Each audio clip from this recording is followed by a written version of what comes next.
Embrace your children, parents. And akapin po yung mga bata. Yes, the children. Unless you become like children, you will not enter the kingdom of heaven. Yes, they are gifts from the Lord. Pati na rin yung mga isip bata, yung mga sa tabi nyo. Dear friends, this is the day that the Lord has made. We rejoice and we are glad. Santo Niño. Santo Niño. Santo natin. Santo natin lahat. The child is given to all of us for our salvation. Yes, parents, please remember, you don't own your children. God owns them. So you share, you help them grow. Don't control them. Don't possess them. Let go, let God. This is the role of all parents. I heard a story, I must have said it before. This teacher asked a boy, he said, "Where are you from?" "Ma'am, I'm from Tondo." "Oh, where is Tondo?" "In Manila, ma'am." "Oh, where is Manila?" "In the Philippines, ma'am." "Oh, where is the Philippines?" "In the world, ma'am." "Where is the world?" "In the hand of the Santo Niño, ma'am." That's a little child holding the whole world. He's got the whole world in his hands. You remember that song? He's got a whole world in his hands. He's got the whole world in his hands.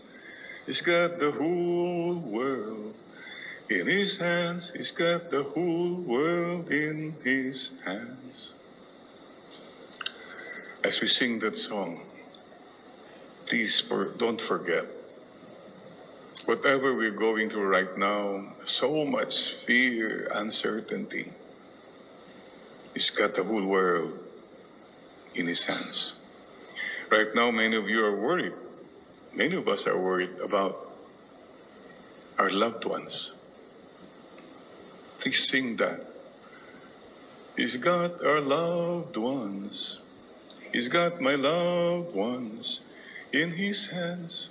Sing that song. Many of us are worried about our country.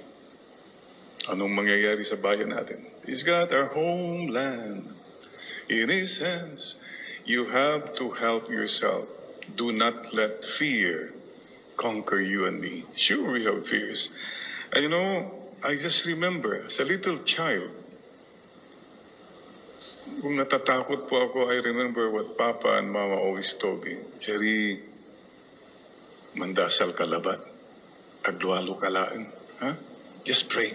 Whenever you're afraid, you pray. And whenever you're afraid, you hold your rosary. You hold your rosary, okay?"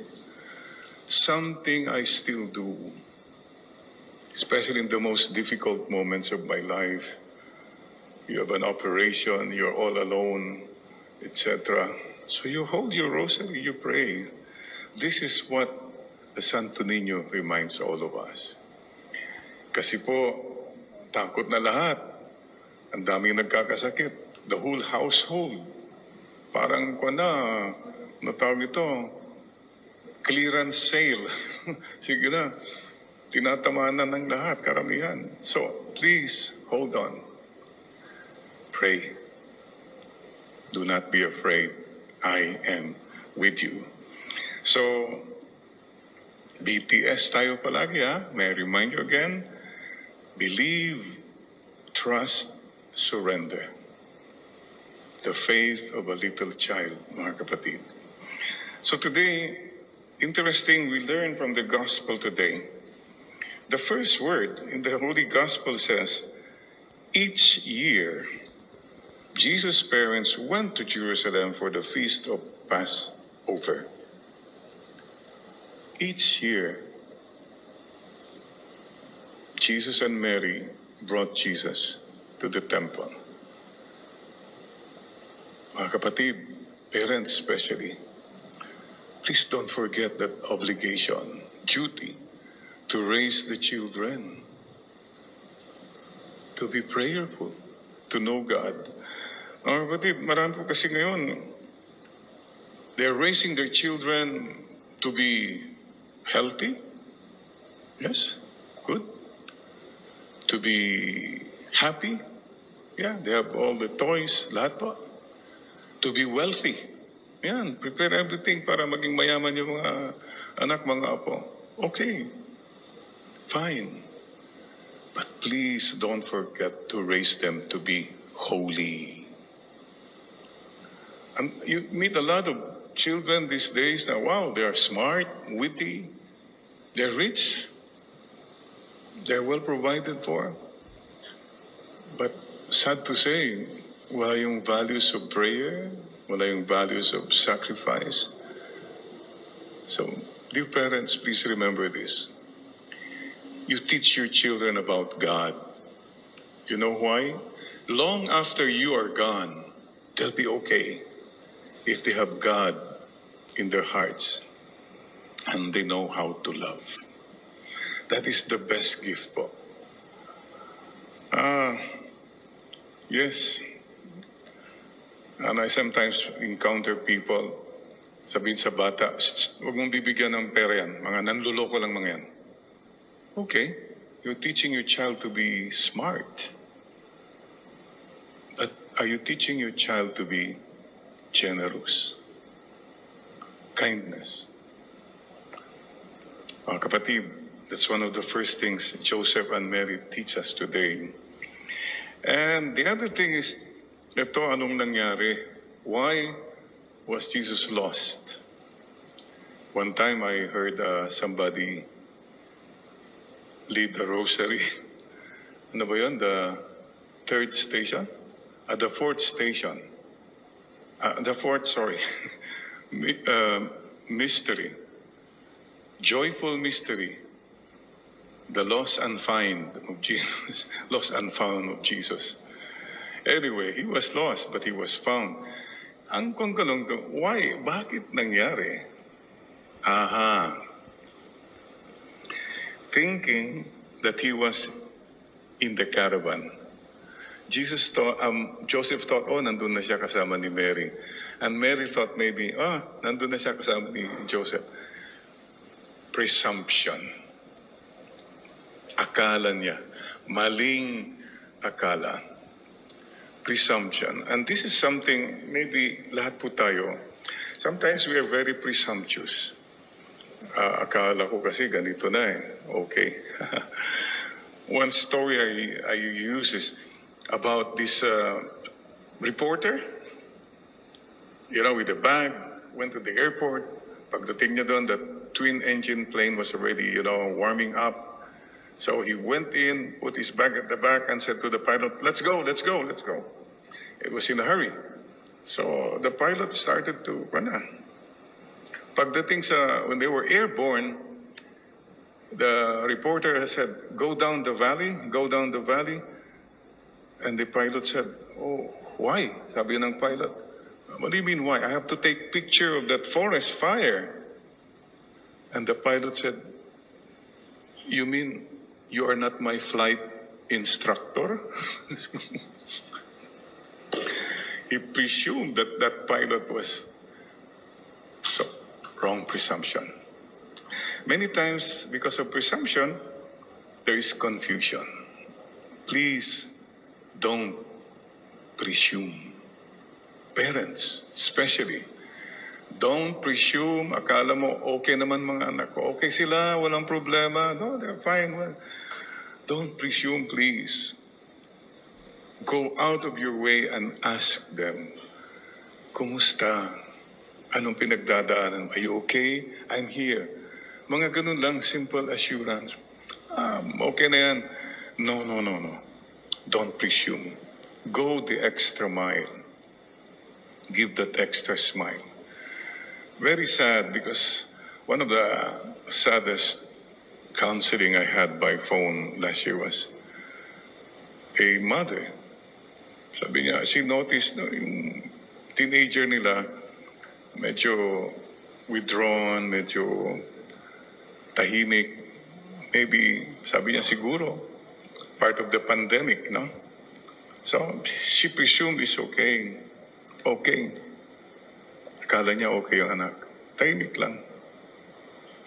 Then one evening, kumakain sila ng husband and they heard a gunshot. They ran up, second floor, opened the room of the son.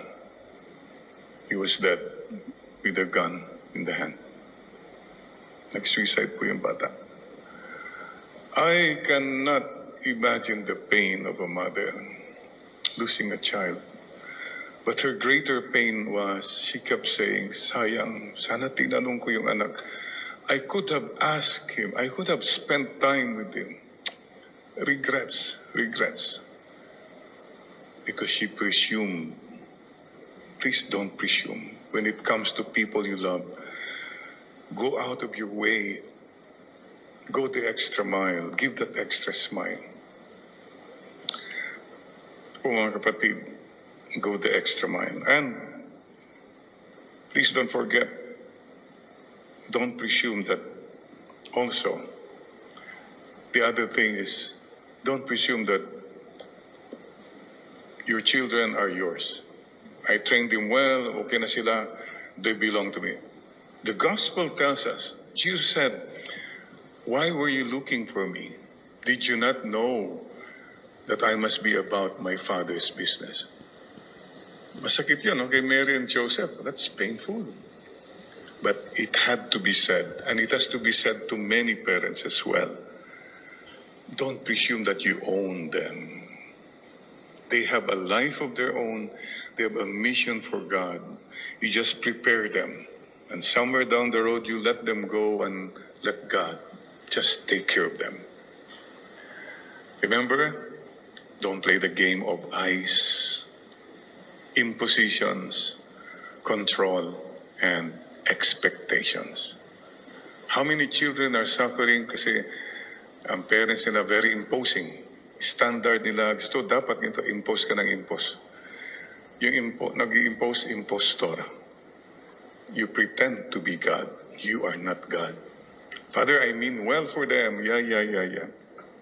Andun na po tayo. But you end up mean. You end up hurting them more many times. Control.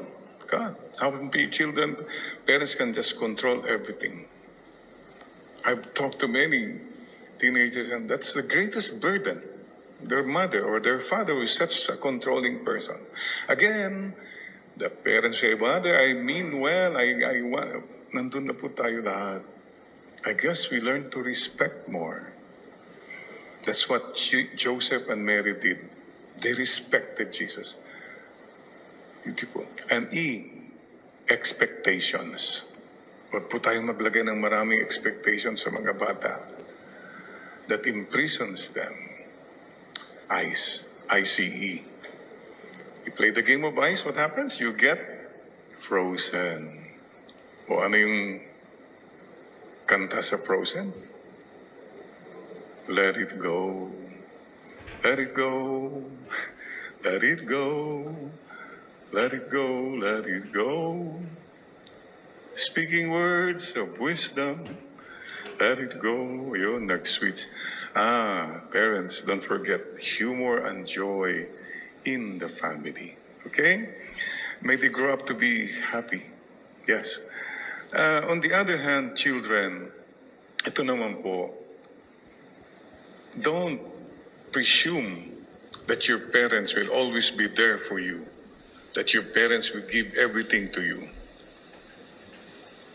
Don't forget, payback time. Looking back, as I was growing up, burdensome pag dapat sana ganito, that mindset, right?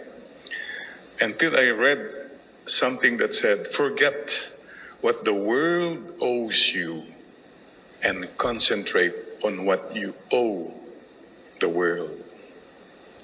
And that opened my mind to mature. Oh nga, no? It's my turn. Dear children, payback time. You must say, now is my turn to make my parents happy, to help them, etc., etc. Speaking of payback time, well, we have an uncle, Chong Manuel Edralin, self-made person, started for nothing, went to America, became very successful, very rich. But what I would like to say about Chong Manuel is, marunong siyang mag-payback time. He just sends money kahit papano to our small town in Bani, building the church, the plaza, and all over Pangasinan. So this is an example of payback time. Children, somewhere down the road, you say, it's my turn. Take care and make my parents happy. So, dear friends, one more thing, one more line in the gospel. His mother kept all these things in her heart. You know what hit me with that? My mother, marami siyang hindi maintindihan si Mama Mary, but she said, okay.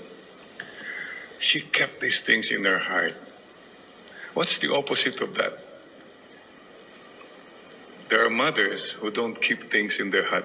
They say everything with their mouth. Talk less, Marites, and listen more. Listen more. If only we can really listen more instead of talking and dami na right away, then maybe we'll know the truth.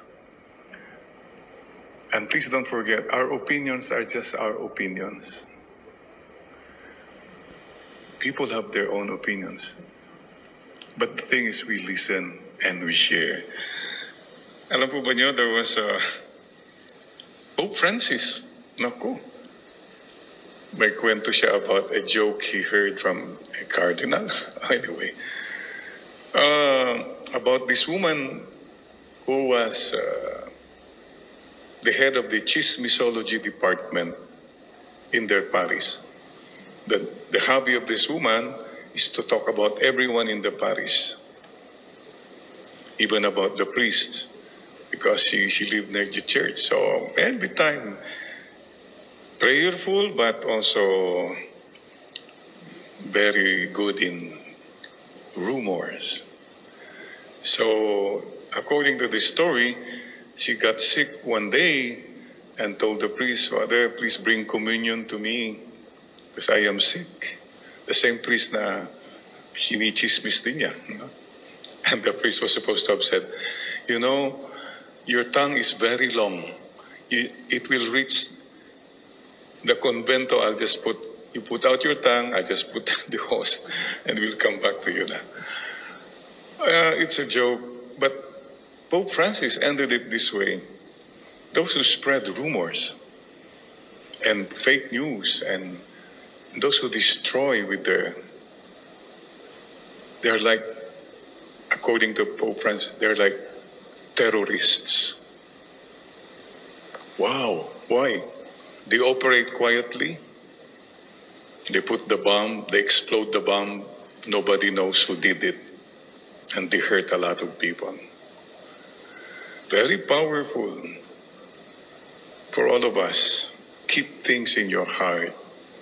Don't spread things with your mouth. So, my dear brothers and sisters, don't presume. Okay? Mga kapatid, one thing too that we should not presume is that everything is okay with us.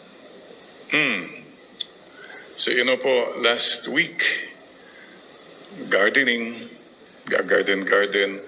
presuming that I was still young and strong. Oh, I lifted up a plant box, ganon. And you know what happened? Back pain. I could hardly stand. It spasm. Oh, ang hirap. I had to use a cane for 2 days. And at night, any position, spasm. So, what have we learned? 2 things I learned. Number 1, don't presume that you can do everything No, slow down. It's better to be on the safe side, okay? Slow down na lang. Kala mo, kaya pa natin eh. No, better to take the safe side. And one thing I learned, like I'm walking in pain, even with the cane and the spasm attacks, you don't know what to do. But I learned something. When you bend your knee, somehow the pressure is gone and the pain is diminished. Bend your knee. Yung pala ang sikreto to lessen or diminish the pain. And I brought it further and I said, yung palang sikreto sa buhay. If you know how to bend your knees in prayer, your pain, your burden will disappear or will diminish. Bend your knees and pray. Like a child, a lot of our burdens just become lighter or even disappear. Try that, mga kapatid. And, one more thing too is, in life, let's learn to be joyful pa rin. Amidst all these things happening, be joyful. Hope. Malapit na. Keep hoping, keep believing. One last story about two medical students, they saw a man walking very slowly like this. So alam mo naman, medical students, sabi niya, I think something's wrong with the muscle of that guy. That's why he's walking like this. The other one said, no, I think something's wrong with the bones. Kaya ganun maglakad yung... So they were debating. Finally, they said, kausapin natin. Okay, so they approached the old man walking like this, very slowly. And sabi niya, sir, we are medical students. Observing you were walking so slowly and sabi ng isa, something wrong with your muscles, sir? And the old man said, no, you're mistaken. Oh, maybe something wrong with your bones, sir? No, you two are mistaken. So, what happened, sir? I too was mistaken. I thought it was just air coming out. There was something more. Kaya pala, ganun na siya maglakad. Akala ko hangin lang, may sumama na pala. So yun, presumption. Anyway, so the joy amidst all these things, sisters and brothers, unless you become like little children. Some people don't even smile anymore. I don't smile, Father. I'm professional. Hello. Precisely what Santo Niño is telling us on. If you believe like a child that there is a God who loves you, you can smile, you can be joyful, because you're not in control. He is in control. Sisters and brothers, know how to bend your knees and know how to smile, because he's got the whole world in his hands. Let me end with one last thought. I heard this and it really hit me about the king who had 4 wives. Yung hari na may 4 na asawa. Meron ba kayong alam na may 4 na asawa? O mga marites, huwag muna kayo. Marites muna. Don't start. Focus on this story. This king was dying and he called the 4th wife. Yung latest niya. Pinakamaganda at lahat. Nandun lahat ang atensyon niya eh. And he said, I will die soon. I want you to die with me. And the 4th wife said, I love you, but I'm sorry. I cannot do that. I'm still young. Disheartened siya. The 3rd wife, halika, sabi niya, will you die with me? Yeah, but No, no, no. I'm sorry. I will not die with you. After you die, I will remarry. Ako, lalong nasaktan. Maybe the third wife, sabi niya, oh, will you die with me? And this third wife said, you know, I love you. I will prepare your funeral. I'll make it good, but I will not die with you. Sakit na naman. Finally, the first wife, the original wife na tinake for granted niya, hindi na niya masyadong pinapabayaan. Will you die with me? And this wife, the first wife said, yes, I will die with you. I will always be with you. The lesson goes on. Sabi po, the fourth wife, all of us have four wives. The fourth wife is your body that you love so much, you care for so much, you know. But when you die, your body will not go with you. How much time and money you spend just for your body. The third wife, who also said, I will not die with you, I will remarry. These are your possessions. Yung mga yaman mo, yan. They will not die with you. Lilipat lang yan. How much money and time have you exerted just for your possessions, for your power, for your fame? They'll die. You'll die alone. You can't bring them. Third, this one, the third wife is your family and your friends. Sure, they love you. Oh, yes. But you know, they will only be there for the funeral. They will not die with you. They have a life of their own. So what is the first wife? It's your soul, ang iyong kaluluwa, who will go with you and die with you and live on with you. Yung kaluluwa natin na madalas we neglect. We don't take care of our souls. Wala. So, end of the story. What does it profit you and me? We gain the whole world.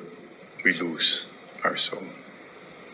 Sisters and brothers, please don't forget, there's a little child in you. There's always that little child, that innocent, joyful, loving child. Take care of that child. Don't lose that child in you. That's your soul. That's your spirit. Santo Niño, Santo natin.